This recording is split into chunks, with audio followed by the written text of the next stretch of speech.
Hello, everyone, and welcome back to another episode of the Limitless Leadership Podcast. I'm your host, Josh Parnell, and my co-host, or really, maybe I'm the co-host, because today our host, not guest, but our host is none other than my man, my friend, my fellow coach with Limitless Leadership, Brett Beitler. Brett, man, the floor is yours. Take it away. This is going to be a fun episode. It is going to be fun.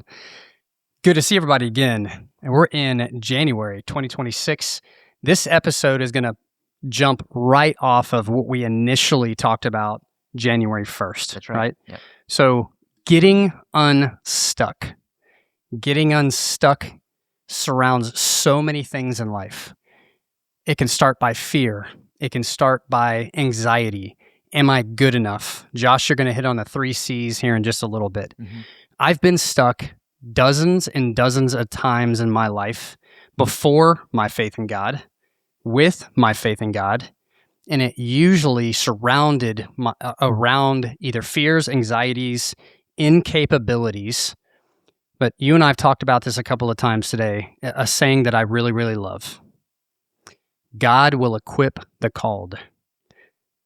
Knowing that one statement has helped me get my momentum moving, because I know when a door has opened, God has called me to it and through it.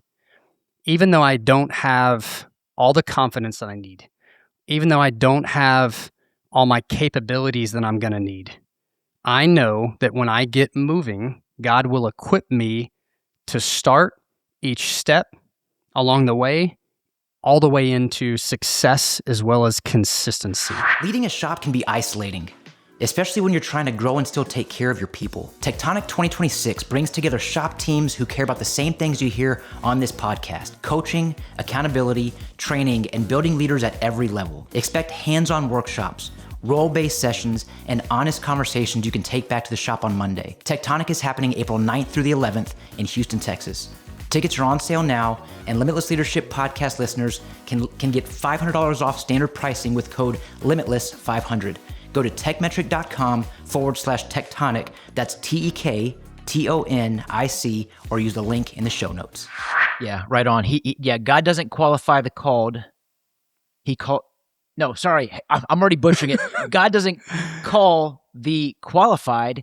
He qualifies the call. Come on, brother. And ultimately, what we know is that when we are fulfilling God's purpose, when we're identifying that there is something greater than just my role, just my job, just my career, we're able to recognize that purpose trumps motivation, discipline trumps motivation. To piggyback off of our last episode together, where we talked about taking action, and a lot of the reason we don't take action is because of fear and anxiety. I saw a stat.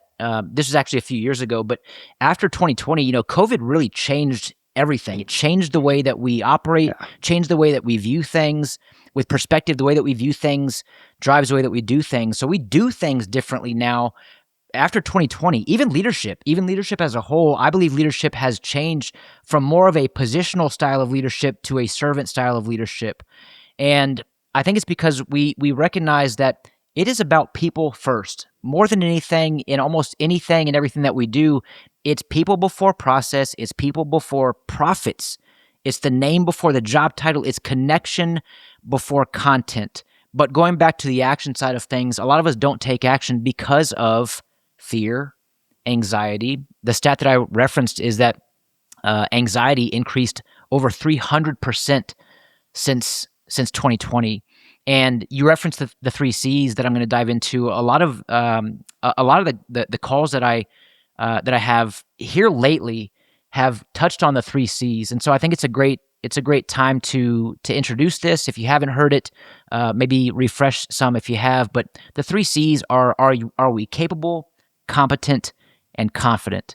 And when I say that here lately, a lot of calls that I've jumped on from a coaching perspective, we're getting into the capability, the competence, and the confidence, because at least one of these things, if not more, is often what's preventing us from feeling unstuck. And so, you mentioned being stuck dozens and dozens of times in your life. Man, I feel like almost daily there is some area of my life that I feel stuck in. The good news is that as a leadership coach, as someone who has really poured into myself and invested in myself, I feel like I have the tools and resources that I'm equipped with now that I didn't have years ago. And this is the power of intentionality and consistency and really investing. It's the power of investing in yourself, quite frankly. And, I don't want to get too far ahead of myself, but for those listening who has a coach compared to those listening who don't have a coach, if you have a coach, that means at one point in your life you didn't have a coach. You know exactly where I'm coming from with this. You know the power of investing in yourself and the ROI that you can get from it. It doesn't cost, it pays. And just like anything that you're paying for, if it's going to cost you, it means that you're giving something up, period. But if you're investing, you're giving something up and expecting and will likely get way more in return. So if you don't mind, Brett, let's get right into the three C's. So if we're talking about capability, competence, and confidence, the first question I would ask is, am I actually stuck or am I overloaded? And this really addresses the capability side of the equation. So do I have the capacity and environment to move? Because being stuck often means overloaded. It's not unmotivated. It's just we got so much going on. And so in shop culture and shop terms, a lot of this could look like, look, I would love to feel like I'm capable, but I'm constantly, the phones are ringing off the hook. I'm writing 3 ROs at once. There's also no process for inspections or follow-up. Speaking of ROs, writing multiple ROs, I'm handling warranty calls. Hey, we got someone for you. So Golden Hour Garage, podcast newest sponsor, they will give you time back in your day. They are a tremendous resource that you have available in the automotive repair industry, where they are handling the remote estimating, they're handling the warranty calls, they're handling fleet management, they even do loaner service advisors. So there's a lot of opportunity to get your time back with Golden Hour Garage, but let's get back to the task at hand. Let me give a shout out to Ashley too. Yes. Ashley, man, you have been a blessing to me and this man right here. We're giving you shout out love. You have been hustling. You're still paying your dues. You are reinvesting in yourself. You have an amazing, happy, on purpose stance and attitude in life. It's infectious, and you deserve your future that you're building. That's right. Love it. Own your golden hour. Go check out Golden Hour Garage. Ash Kaplan is who Bret is referring to. But in regards to capability, again, am I stuck or am I just overwhelmed? So let's talk about this, Bret. Like when we're talking about how to exercise our capability and recognize whether or not we have the tools or resources in play, what are your thoughts when it comes to, to me, I'm thinking managing our time effectively, but what are your thoughts on the capability side of the 3 C's? All right, folks, as you know, great leadership isn't about doing everything the best. It's actually about having the right partners in your corner to build your shop's success. It's about putting the right team in place. It's about choosing the right vendors to make you a pro, making pro moves. And when I think about the pros, I think about shop marketing pros. The know, like, and trust factor, that's a real thing. And Shop Marketing Pros understands that. That's why I want to recommend Shop Marketing Pros to become your marketing partner in your shop. They get to know, like, and trust you and your business to then help your audience get to know, like, and trust you too, and bring your shop to the next level. So when I talk about making pro moves, this is the kind of move I'm talking about. This is the kind of standard-setting partnership that's going to elevate your shop. So if you're ready to become a pro in your shop, visit shopmarketingpros.com and partner with the best. This episode is brought to you by Limitless Leadership, because great teams don't happen by accident, they're led on purpose. If you're tired of wearing all the hats, putting out fires, and wondering why your team won't step up, Limitless Leadership is for you. They help leaders transition from player to coach, who develop people and multiply impact through in-person or online leadership training like the Limitless Leadership Blueprint or their Roots to Results coaching method. Their services are designed to help you tap into unrecognized potential to achieve limitless results and help you create safety and trust in order to provide clarity and direction. So if you're ready to stop managing chaos and start leading with purpose, head to limitlessleadership.co to book a complimentary discovery call today. Man, that's a great question, and this is where my brain initially goes. On our episode, January 1st, we had talked about taking action, right? So being overloaded, dealing towards time management, I lean towards going back to the one thing, right? Yeah. So one of my mentors used to say this to me all the time: say goodbye before you say hello. Meaning anything on your to-do list, a phone call ringing, talking to somebody in front of you while you're trying to do something else, say goodbye to the task you're completing before you say hello to the very next one. Okay. Or politely say to a customer right in front of you, let me get this phone call really quick. I'm only going to answer it, place it on hold, I'm coming right back to you again. So you're saying goodbye before you say hello. That capability when it comes to the overloading factor, this is where I've been stuck so many times. I try to do, my to-do list is always 14 miles long. Yeah. and it's always, that's 13.9 miles longer than it should be any given one day, right? Because we're high achievers and we're trying to just build something great, right? There's always a lot to do. But when you do quiet the noise, when you do slow the world down a little bit, and you put yourself in a position to go, all right, I'm going to zone in on this one thing, your ability to feel more capable rises, right? Because you now have all these distractions that are making you feel like you're stuck, making you feel like you cannot gain traction, which in turn rolls right into, I don't feel like I am capable to accomplish this goal, this task, whatever challenge is in front of me. Love it. You're touching on some of the actions that we can take, because if we're trying to determine what does it look like to feel more capable, and not only feel but truly to be more capable, then it is to subtract before you add. To say goodbye before you say hello is to create margin, time, energy, focus. So this truly is the idea of time management, and it can be challenging, especially in the automotive repair world, because there's so many moving pieces. It's very fluid. It's very, there's all of these plates that are spinning, for lack of better terms, and there's a lot going on, and all these things have to happen. And throw in the fact that there are things that are I'll say this: expectedly, unexpectedly happening. And what I mean by that is, we know the phones are going to ring. We just don't know when they're going to ring. Yeah. We know that guests are going to walk through the door. We just don't know when they're going to walk through the door. In terms of actions, other actions, fix the system before blaming the person. So as leaders, a lot of us, we start blaming the person, but the systems aren't even in place. Like we haven't developed systems or put adequate systems in place. Even just having a PO, like a POS handbook. A POS, an SOP. I'm man, talking about point of sale. That's what he means. Yeah. So standard operating procedure. I was like, it's coming out wrong, and I don't know why, but now I know. So words, things.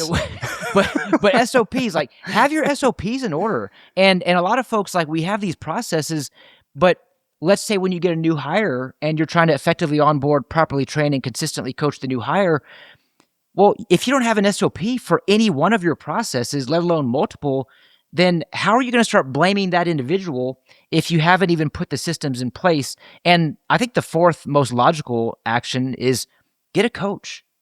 Get a coach, find a mentor, get help sooner rather than later, because you're walking into quicksand and it is very hard to get out of.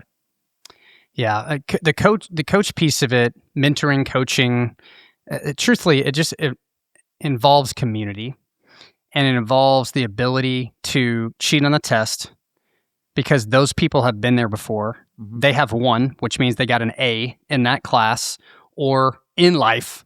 And why wouldn't you want to be in a position for people like us who don't have the best book marks in the world to look at your neighbor and go like, yep, I'm going to do step 1 through 10 and I'm going to win just like they are. Yeah. Right. I tell you, some of my best successes in life and the people that have surrounded me have never come from my brain. It has come from just being coachable. Yeah. So that I can be capable. Right. Love and that erases fear. It may not always keep it subdued. That puts anxiety to bed. May not always keep it in bed. But it allows you to feel the competency, the confidence, and the capability to be able to take that next one step. And that next one step, compounded with consistency, is what allows us to move forward and make us look like we actually have it figured out and know what actually is going on, right? We have all heard the phrase "fake it till you make it." If we're gonna say anything like that, I would say "face it till you make it." But the reality is, Brett, you and I already know, man. Like you don't ever make it. You like we're never gonna quote unquote make it because we're committed to being lifelong learners. We are coachable so that we can be more capable, competent, and confident. And we have a long way to go and a long way to grow. And the moment when I say we, I'm talking about anyone listening or watching. You can watch this episode on YouTube at The Bearded Leader, but any one of us who are going through this, if we feel like we made it, that's when mistakes start happening. That's when balls start getting dropped. We start losing that ability to be coachable, and things just start to kind of fall to the wayside. And it's a dangerous place to be in. It's a slippery slope to get in, especially when you're leading people. We talked about fear. Fear, a great acronym for fear, is false evidence appearing real. Mm-hmm. And we will always find evidence in the things that we believe. The unfortunate reality is that if we find evidence in the things that we believe, many of us are operating under limiting beliefs, and we have no idea that we're doing it. Because one of the greatest mistakes any of us can make is actually assuming that all of our beliefs are actually true. So if we're finding evidence in the things that we believe, well, I believe I'm not capable. I believe I'm not competent. I believe I'm not confident in any of these areas. I'm going to find evidence that backs that up. Mm-hmm. And that's a true hard statement place to now. operate in. Yeah. It's a true statement now. It is. What you're thinking and what you're saying out loud now becomes true for you and for everybody else around you. Well, here's what we know. Our thoughts dictate feelings. Our feelings dictate actions, and our actions dictate results. So if you're not achieving the results you want to achieve, let's go back to the thoughts that we're having to begin with, because these thoughts are coming from, in most cases, myself included, even as a coach, they're coming from limiting beliefs. So I've gotten to the point where when I talk about having the tools and resources, being equipped to navigate the questions of capability, competence, or confidence, I start challenging the thoughts that I'm having and questioning the thoughts. And thankfully, I have folks like yourself, Bret, who are my accountability partner, who, yourself, my wife, Jean-Vier, people who are in my life who, if I think something, you guys are quick to help me challenge those thoughts and redirect those thoughts to give me a different feeling, to prompt me to take a different action. And in turn, I thankfully get a different result and a better result. Yeah, I want to hit a little bit more on the fear and anxiety piece, and then we're going to keep on trucking. Go back to what we said in the very beginning. God will equip the called. God will equip the called. Let that rest on you and understand no one has it figured out, right? We truthfully don't. We have to get up and punch the clock every single day. Mm-hmm. When you're a lifelong learner and you're a lifelong humble servant, when God calls you through a door or sitting at a table having a podcast conversation, I've never done this before. He's going to equip you along the way, which gives you the confidence to continue to move forward. And when you know you're called to a table like this or any other room by God or whatever bigger being or purpose that you feel called by, you can rest easy knowing everybody else is in the same boat you're in. Yep. We're all trying to figure this thing out.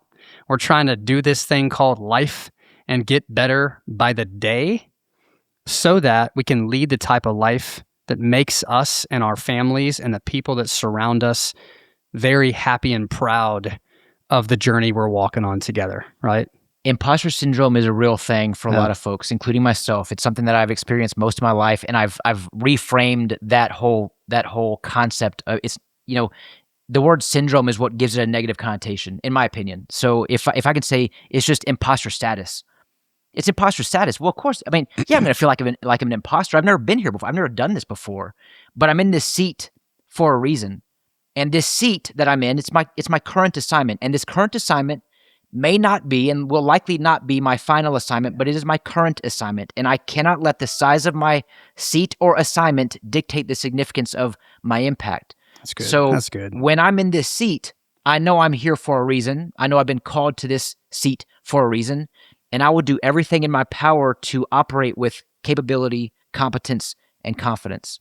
So we've talked about capability. Let's now go to competence. Do I know how to do what I'm trying to do? Let me hit on that one real quick, right? So some of you may know this, but I'll spell it back out again. I've been a private pilot for over 15 years, and I've wanted to fly literally my whole life. I think if you ask my parents, I probably started staring at airplanes at 1 and 2 years of age. Flying over. There's not a day that I'll walk outside of airplanes flying over. I'm not going to look up and see what kind of airplane it is. So I'm giving backstory so I can tell you the real story.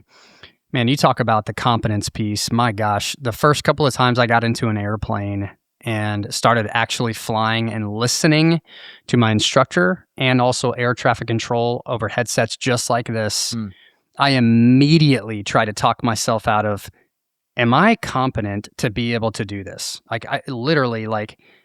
I know this has been a lifelong dream of mine, but I don't think I'm going to be able to do this. Mm-hmm. Wait. You said, I don't think, right? That's right. Think. It's the think. That's right. Okay. Right? Yeah, keep going. So this is 15 plus years ago before I got coaches and mentors, right? Like Josh here. I got back on the ground again. I sat there with my instructor and I literally told him, I said, man, I don't think I'm cut out to do this. And he looked at me and he said, brother, every single person who was sat in your seat was thinking the same thoughts. Yeah. I've been doing this for 20 years. I still think those same thoughts when I climb into a new airplane, when I'm going through a new certification, when I'm learning something new. It is intense. It is an out-of-body experience when a million things are getting thrown at you. You're defying gravity, flying a machine that you don't know what it's capable of, right? Listening to people say words you've never heard before in lightning fast time and speed, in a million different directions with somebody sitting next to you that's just judging your every single move. That's what it feels like. It's the most uncomfortable thing you could possibly be doing at my experience, at my life back then, 15 plus years ago. But as I continued to lean in to the things we've already talked about here today, and I got myself surrounded with good coaches, which is the flight instructors, that kept pushing just one step further. It wasn't about mastering the whole thing. It was mastering listening and multitasking, and then mastering, I know that sounds redundant, but then listen, talk, and fly. Listen, talk, fly, do one more thing. Land the airplane, take the airplane off, put it on autopilot, take it off autopilot. Like, we all did one step at a time, and that's why, just like anything in life, you don't eat a whale, or an elephant in one swift bite. You take chunks, right? You got to chunk your way towards confidence, competence, and victory one step at a time. One thing, that's it. The book that you referenced last time, Gary Keller, The One Thing. The One Thing, yeah. So let's talk about competence. So it's the question of, like, am I smart enough to do this? Do I know what I need to know in order to do this? What specific skill am I missing right now? And here's the challenge that a lot of us have, especially in leaders who are trying to, I say trying is the key word, trying to delegate accordingly. We're trying to empower other team members to grow and develop their skill set and their leadership skills. And unfortunately, we often focus on the outcome and not defining the skill. And what I mean by this is, if I'm trying to lead someone who is not feeling competent in any particular process or, let's say, shop operation, what we often see is an avoidance of that process. And it's because avoidance hides the skills gap. Like, if I were to say, all right, Brett, you're going to become like the check-in guru, the check-in specialist. Like, you're the person, you're the front-facing, let's call it advisor at our shop, who is going to be working with guests and checking guests in and checking guests out, setting expectations at the check-in process, asking all the questions necessary to get back to their technician so we can provide a solution sooner rather than later. And that's all the information I gave you. I'm trying to describe the outcome, but I haven't defined what the actual skill set looks like. You don't know what questions you should be asking.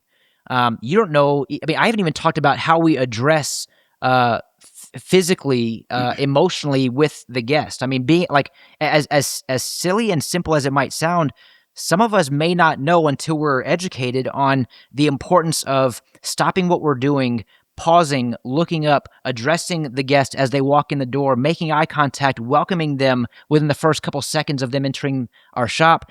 These are things that are part of the definition of skills. You're defining the skill set. And with limited context or limited instruction, we often, as leaders, are so focused on the outcome and making assumptions that they know what they should know, and then they avoid doing it altogether. And we're wondering why that's the case. Kind of a funny story that I've shared. In fact, I share this in a lot of trainings I do whenever I introduce myself as a facilitator. I share a story about when I entered into the Air Force. This is over 20 years ago. I had never shot a weapon before in my life. And in basic training, they give very limited instructions on how to fire the M16. And I think now they fire the M4, but back then it was the M16. And everyone in basic training fires the M16. In order to become an expert marksman on the M16, you have to hit specific parts of the target at least 45 times out of 50 rounds. And I was a bad shot. Like, I was so bad. I frustrated my my range instructor, and he got so frustrated with me that he threw an extra 30-round magazine in my rifle. And so I did score a 45, but it was out of 80 rounds. And it's a funny story, but the whole reason I'm sharing that is because when you go through basic training, you get about 30 minutes of instruction on how to fire this weapon that was like a foreign language to me. Ironically, because I became a quote-unquote expert marksman, I mean, even though it was kind of a backwards way to become over 50%, baby. Right? But technically, because on the score sheet it shows a 45 out of 50, even though I know it was a 45 out of 80. Yeah. But when they saw my score sheet, they're like, "Oh, you're an expert marksman. You're going to be a cop. You're going to be in security forces." Like, that's how I became a security forces member in the Air Force, which is military police. And the irony of all of this is, when I got into security forces, we go through days of instructional training, then we go fire. So it's like, we're in the classroom for a couple of days before we even go to the range. And it wasn't, and I often don't share this part of the story, but in tech school, every single weapon that I fired, I actually did become like a legit expert marksman because I had no bad habits, and I did exactly what I was told to do. Yeah. But the whole point I'm trying to make is, we often say, and I think in a lot of training analogies, a simple way to say this is, "Hey, Brett, go make a peanut butter and jelly sandwich." But I'm not telling you how to do that, and because I already assume that you know the steps taken to do a peanut butter and jelly sandwich.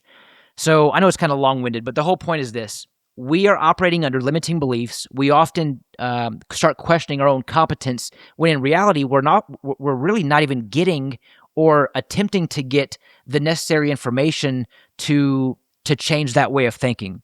So it's not necessarily a lack of effort. It's often a lack of structured training, and ways that we can a way that we can change this is by focusing on defining the skill and not necessarily the outcome. I think of really one thing, but it's on both sides of the coin, right? So both being trained and being the trainer. You and I constantly say we need to move and act like a rookie every day. Yeah, think like a rookie. And you should also be in a position as a trainer, when you're thoughtful and you really care about people, to train with a rookie's mindset. They know nothing. You're doing it out of respect, so that you talk about the what and the why. So the why is behind the what. Yeah. The steps are what you should do in order to achieve success. In the peanut butter jelly sandwich example, start with the bread, start with a knife, right? Take everything out. You need a plate, right? Yeah. Go through those things as if you believe this person has never done it before. And that's a level, you got that on the notes right there, the level of awareness that us as leaders really need to have when it comes to being able to approach training situations, so that when you do care about people, they are armored up and capable to be able to achieve the levels of success that they deserve as a human being, but also that team deserves to experience, because that person that day making that peanut butter and jelly sandwich is one thing that team needs for the whole team to win. Preach. Right? Yeah, absolutely. Well, and it allows for everyone to keep up instead of trying to catch up. Yeah. And that's a really hard place to be in, especially if you're feeling like you're the only one who is trying to play catch up and everyone else is ahead of you. Yeah. You start having all these doubts and questions, and anxiety and fear comes into play. Imposter status comes into play.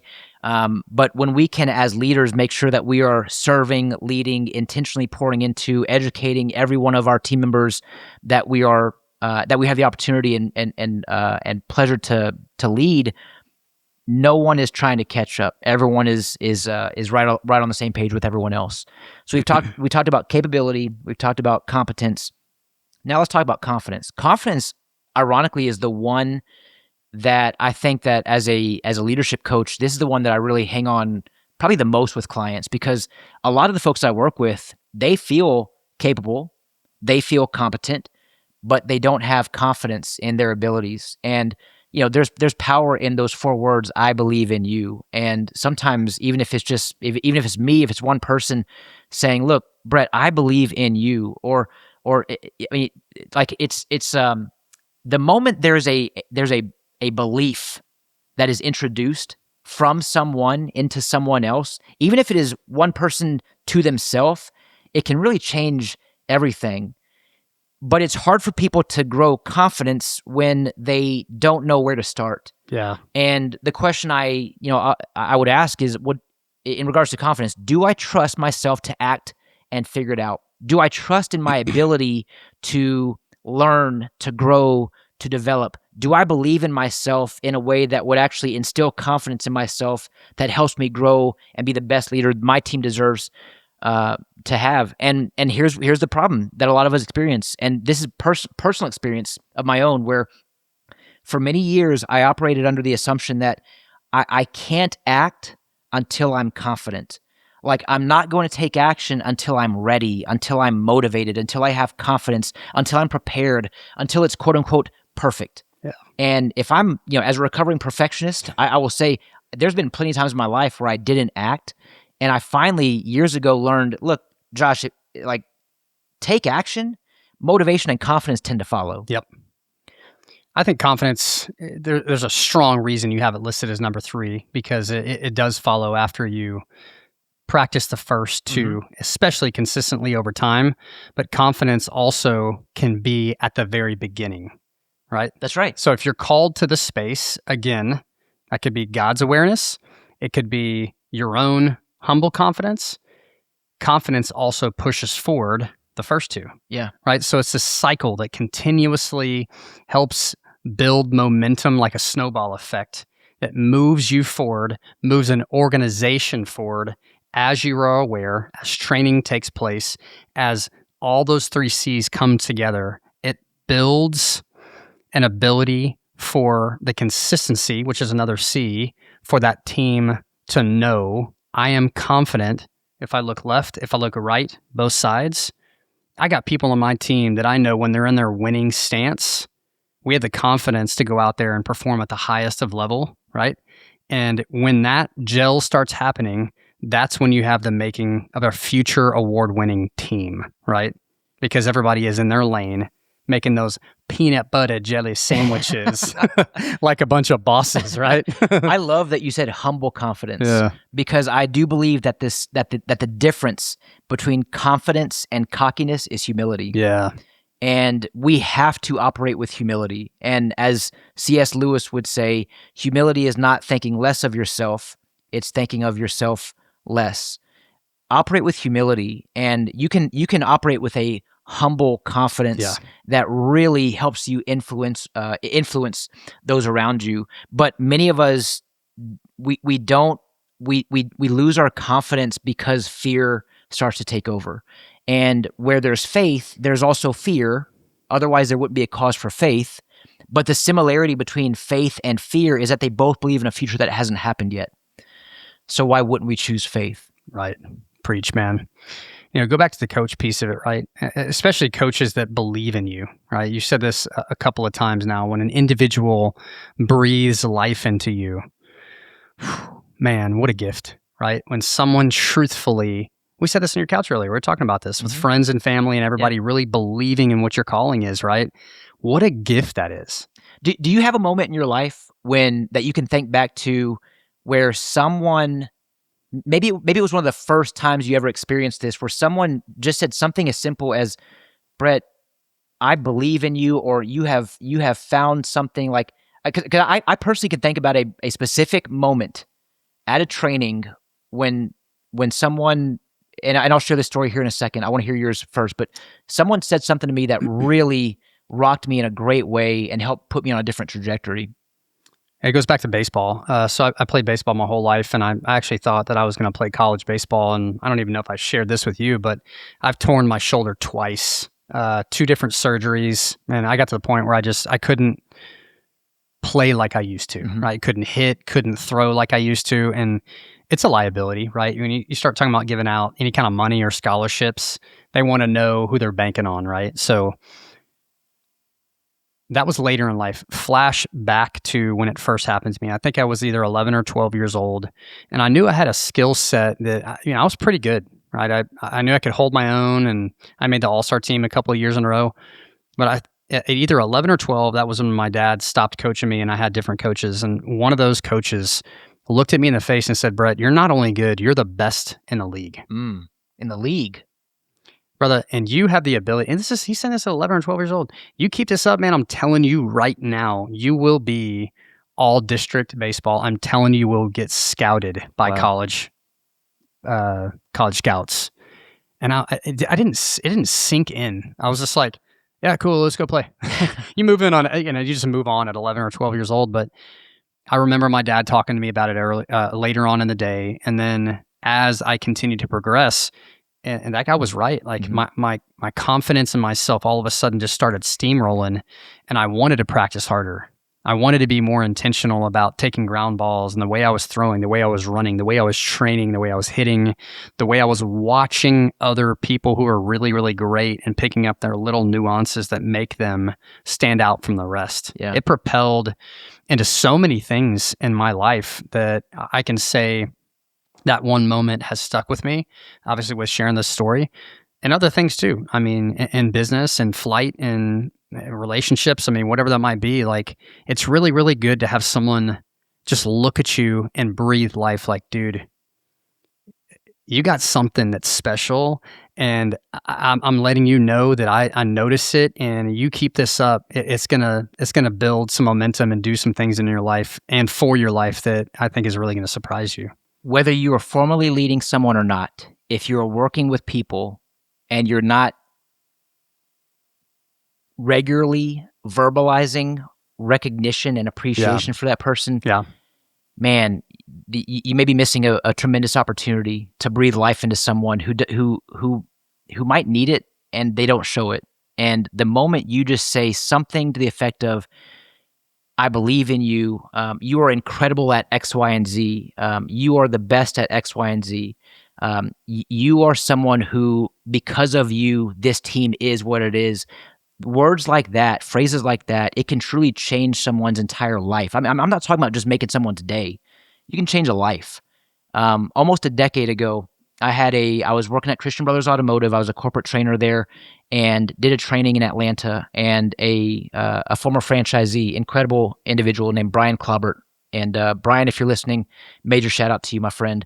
Brian pulled me aside after the training and said, "Josh, you have a gift. You have found your niche." Like him saying that to me, I actually got goosebumps just now, just saying it, because awesome. I remember how it made me feel in that moment. Because I felt good about that day, and I felt good about what I did, but I think I needed, unbeknownst to me, I needed to hear that to help really shift my perspective on things. And again, this is only a decade ago. I mean, I'm not talking about something that happened 30 years ago. Yeah.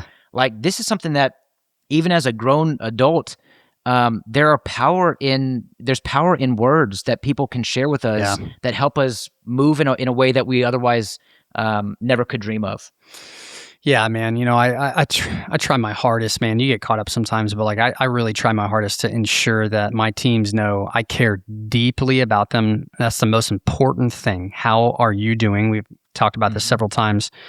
And then the second piece is because words of affirmation are a real thing in the 5 love languages in most people's worlds.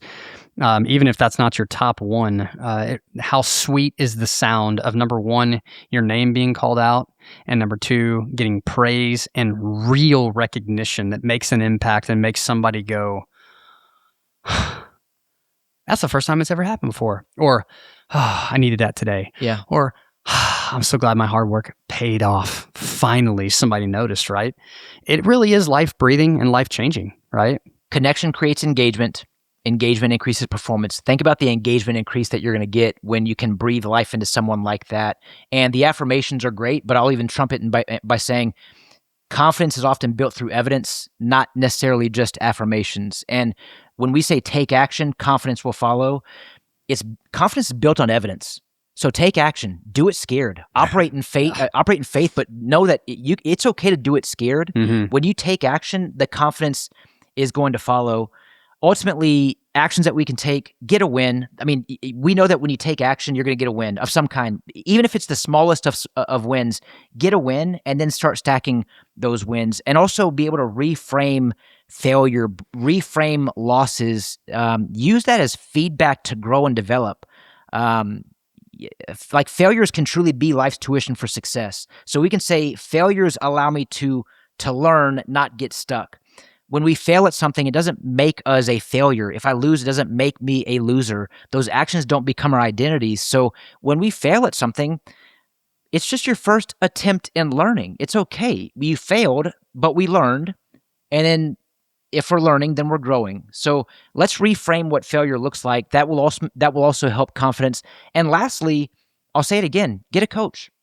If you don't have a coach, get a coach to help grow your confidence, but also help with your capability and your competence. And as you guys know, Bret and I are available if you are interested in looking for a leadership coach. Visit limitlessleadership.co and you can book a complimentary discovery call with us today. But ultimately, if you are feeling stuck in any one or multiple areas of your life, just know that you are not alone. You're not on an island. You have resources, you have tools, you have people in your corner who are going through and growing through the same challenges, ups, downs, and in-betweens that you are. So, hey, we see you, we hear you, we feel you. Like we can go through this together, and we're going to grow through this together. Man, end it with this. When you have a calling on this planet, doesn't matter what you're doing, making PB&J sandwiches, running a shop, running a $100 million organization, you have purpose. You have people that you can lean on to be the best version of yourself. Like you just said earlier, no matter where you're about to scale, like if it's one step forward in your learning education, going from a $1 million company to a $10 million company, do it scared. But get in a community, get around coaches, get around mentors that have already been where you've been and won in that specific lane, so that you can build the type of life that you deserve, right? And that's the whole reason why we have the name of this company, Limitless Leadership, right? We truthfully want to break the barriers of what has been limited before and build something super, super big, abundant, like God is calling us to build in our 2026 and beyond future. Man, I love this journey with you, brother. Like it is just so much fun. It's life-giving. You know, I take 15 things away every single time that we sit down and talk. And I hope that our listeners, because we're genuinely bringing me and you, our real self to this, I hope that you feel the exact same way. So honored to be in front of you. The sky is not the limit. The sky is a launch pad. This year we get to go from blue to black. Capability gives you room. Competence gives you direction. Confidence gives you movement. Thank you guys for being here on another episode of the Limitless Leadership Podcast. Have a great day, everyone. Don't forget to smile today. Tell your loved ones how much they mean to you. I'm Josh Parnell, and this is Brett Beitler saying, what are we saying? Keep leading well. I'm like, wait, I've never done this before. Hey, guys, have a great day. We'll see you next time. Bye.